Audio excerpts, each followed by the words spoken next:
Right, Street Fighter's in Dundee today for its service, so I've snaffled a V4S, Diavel V4S, and taken it out of town a bit, and man, to say I'm impressed, this bike is bloody amazing. It's really intimidating when you walk up to it in the car park. It looks humongous, but actually, the old cliche, the cliche of a cliche, when you get onto it, all the weight's real low down and it feels really light. Love these indicators. Standard exhaust looks pretty nifty. The pillion pegs, love that, that's cool. And apparently this folds away, but I've got it out. I've got the 360 on there. Try and get some footage on the way back, and hopefully the lens doesn't get the message from a big chucky. Keyless.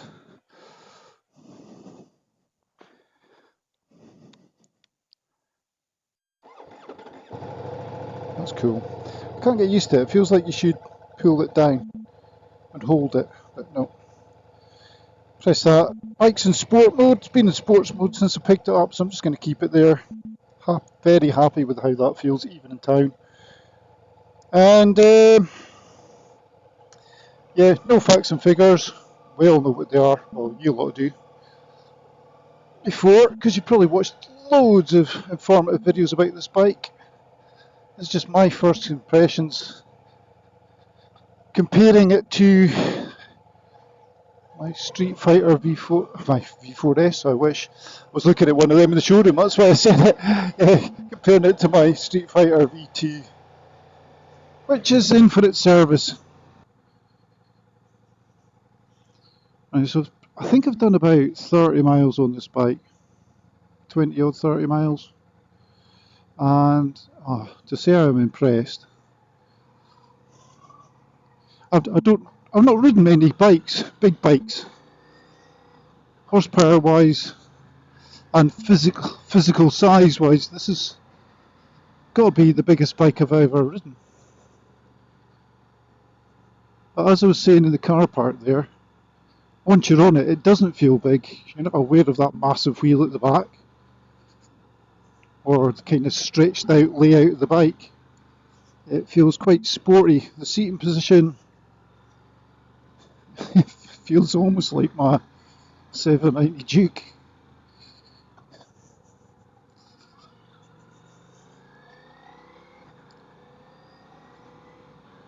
Engine is awesome. I can't believe how, I don't know how they've done it.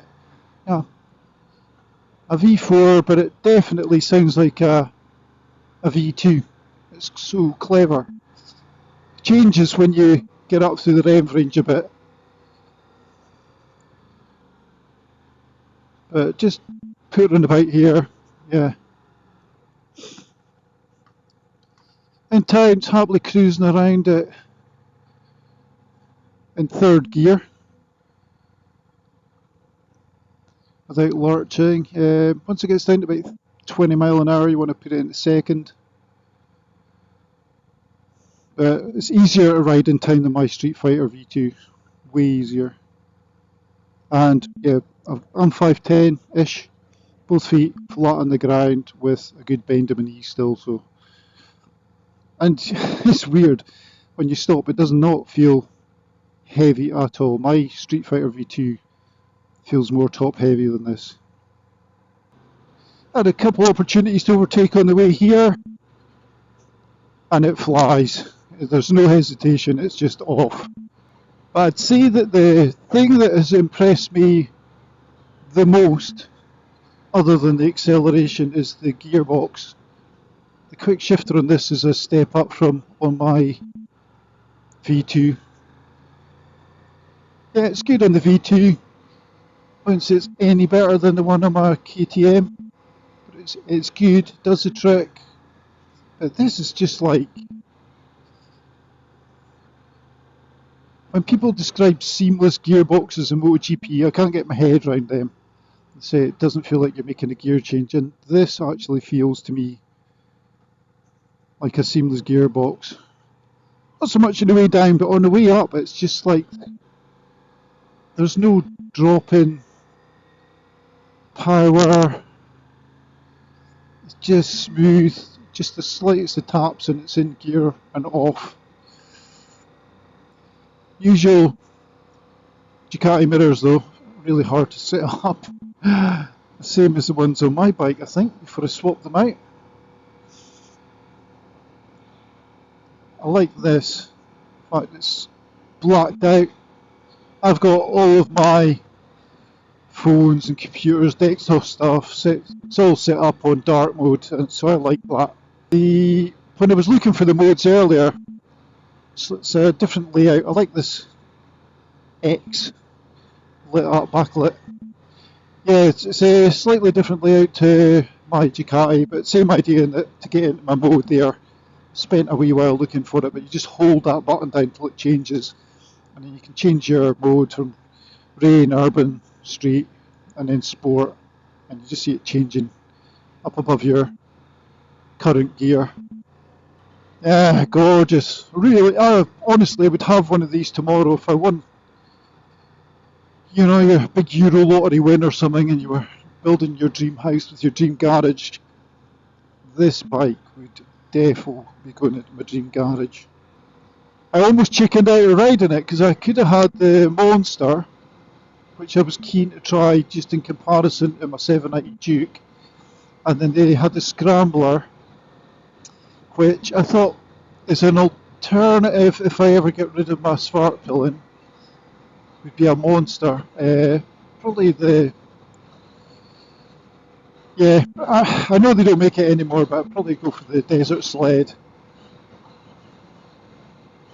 And so because of that, I was quite keen to try them, and I was kind of looking at this bike and I'm going, you're never ever going to get the chance to ride one of these again, Rob. So just grab it with both hands, make the most of the opportunity. Glad I did. Honestly, I'd recommend this to any of my mates to try. My mate Kenny had a Diavel X before, and he loved it. It was that bike that just suited him. What a beast. Yeah, he loved his Diavel. He just clicked with it instantly. The only thing that I didn't like when I tried it was the foot forward position. I just couldn't get my head around it, and I find it quite uncomfortable. We go in? Yeah, let's go. Just seamless. The gear changes are freaking amazing. Yeah, so I'd recommend this to Kenny when he feels up to it again. He's having a break from bikes. If he ever gets a bike again, man, mate, you're in for a treat if you try one of these. Like engine braking as well, so you hardly have to use the brakes on it. He says ploughing in a tight corner, needing his brakes. Oh, so impressed with this bike. I'm so glad I took it out. I honestly did have a proper moment when I thought, you're off your head if you go out at that, Rob.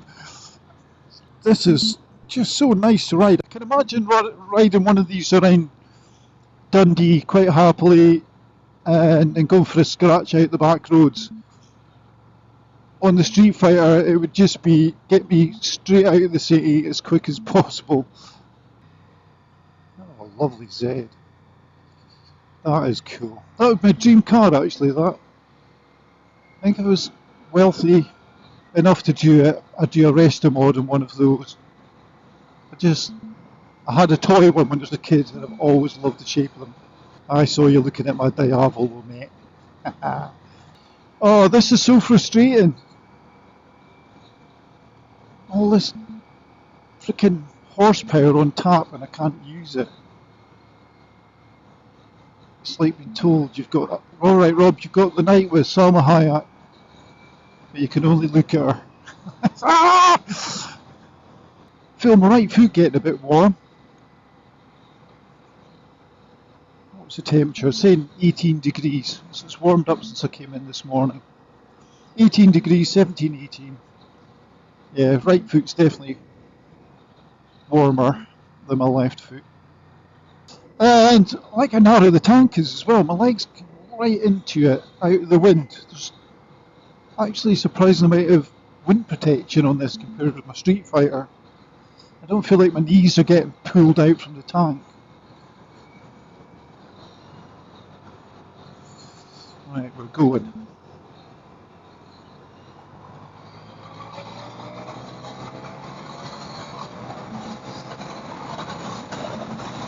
That gearbox is mental! Oh, this is awesome. What an awesome bike Ducati have made. Honestly, if you ever get a chance to ride one of these, oh, what a brilliant back brake as well. Go for it. Take the opportunity, because you won't be let down, honestly. All the journals have been singing its praises, and I'm like, yeah, that's you guys, you know. I'm a normal rider. But honestly, it's just so cosseting. And you know how it is, you kind of grow into a bike. This is like, I've been on this for less than an hour, and I feel really at home on it. Anything to change? Meh. No, not really. I think I'd even leave the mirrors on this, quite suit it. I wonder what the damage is for a back tyre though. I bet it's daft money.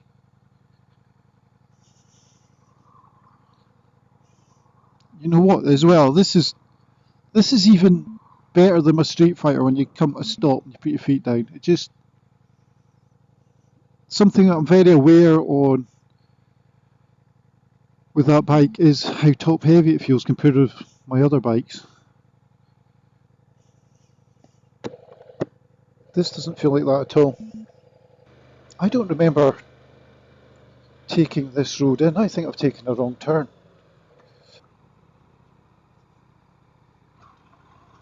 Oh, not fun, is it? Already late. Taking this back road, which the bike is perfectly fine on. But man alive, it's not much fun riding somebody else's bike on a road full of loose chippings and you know you're late. But hey, it's testing the bike, and it's on a road that I would never have thought of going near on it. If it can do this, it'll easily cruise around the NC 500. Third gear's where it's at on here. Plenty of engine braking as well, so just roll off the throttle. That's enough to pull it back a bit. Ours are quite sporty, but you're not actually leaning on them at all. But your hands are sort of resting on them. Turn left onto the A90 slip road, then merge onto A90.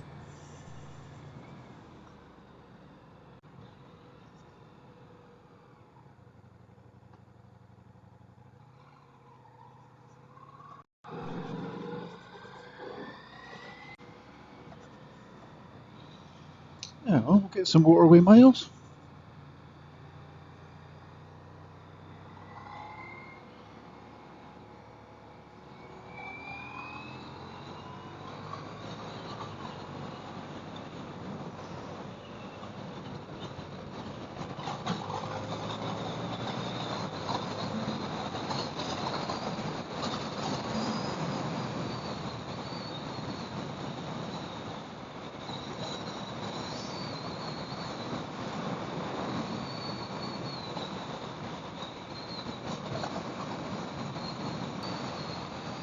I'll tell you what, I'd rather come down the road to Dundee on this, on the motorway, than on the Street Fighter.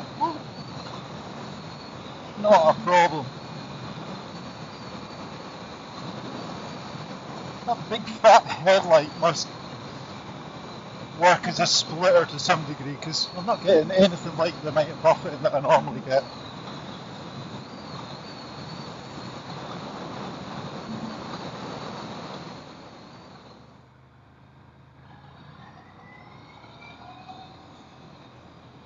Take the next left, then your destination will be on the left.